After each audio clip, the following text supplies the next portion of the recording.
Yes, so I've just got a couple of slides. Firstly, to say thank you on behalf of Veronica Lambert, who can't be here today. She's the chair, is going to be the chair of this group, and I'm the vice chair. We're very grateful for this opportunity to develop this special interest group for children's palliative care. We're really very excited. I think it's coming at a really good time. So I'm just going to give you, just set the scene really. Ambush is going to take over and launch the group. So children's palliative care, which I probably should have said in my earlier presentation, involves, using the WHO definition, it involves the active total care of the child, their body, mind and spirit, but also providing support to the family.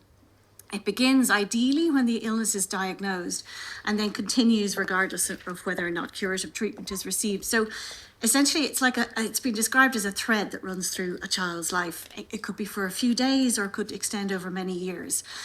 So essentially it has been described to me by somebody who works very closely in this area as planning for the worst and hoping for the best.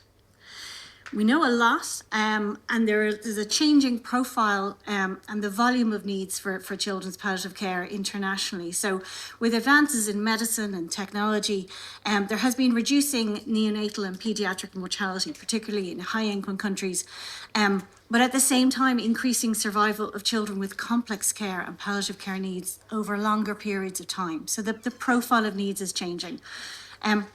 There are significant evidence gaps in children's palliative care, both in Ireland and internationally, in particular this transition from child to adult services becoming a bigger issue.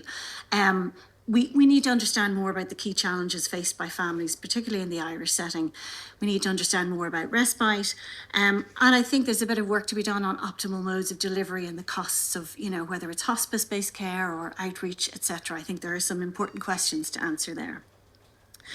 So I should have used the term research ecosystem, which Karen used earlier, which is much nicer than building blocks, but apologies, I probably did this late at night.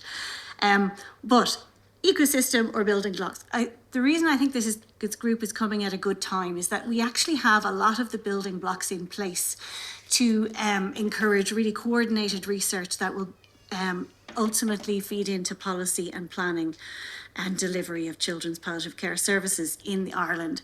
So we have our national policy setting for palliative care. So in the north, we have the strategy for children's palliative end of life care.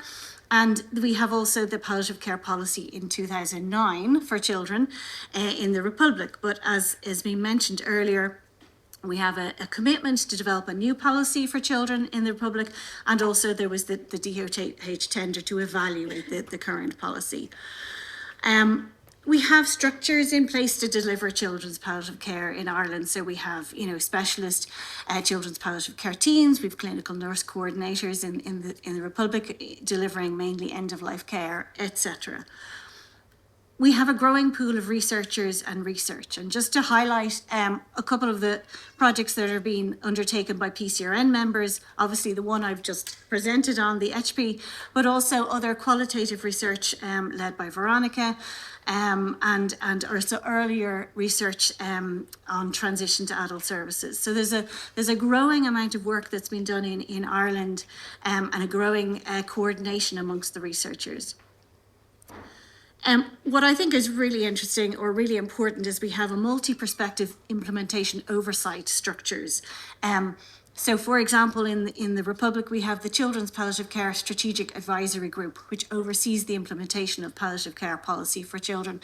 This is a really valuable forum, which involves all the stakeholders involved in children's palliative care, but it's also really, really useful forum for engaging with the knowledge users. So as researchers, we have an instant access to present our work to the people who are making decisions on policy.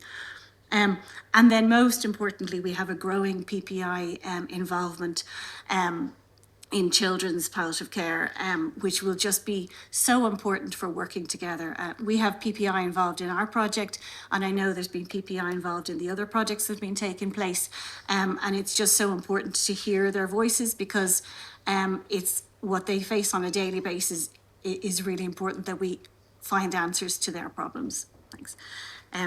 So, in other words, we have everything in place to work together to build a coordinated programme of research to support children's palliative care policy and planning and delivery in Ireland. Thank you. Thank you, Samantha. This is exactly where this special interest group comes in.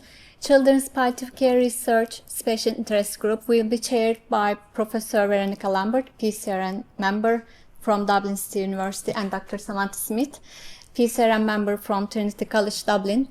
The Special Interest Group aims to advance coordinated program of multidisciplinary children's palliative care research across the island of Ireland, and the Special Interest Group objectives are coordinating stakeholders in children's palliative care research across the island of Ireland, incorporating family voices, collating available evidence, jointly identifying evidence gaps and research goals, and developing joint funding applications to address evidence gaps.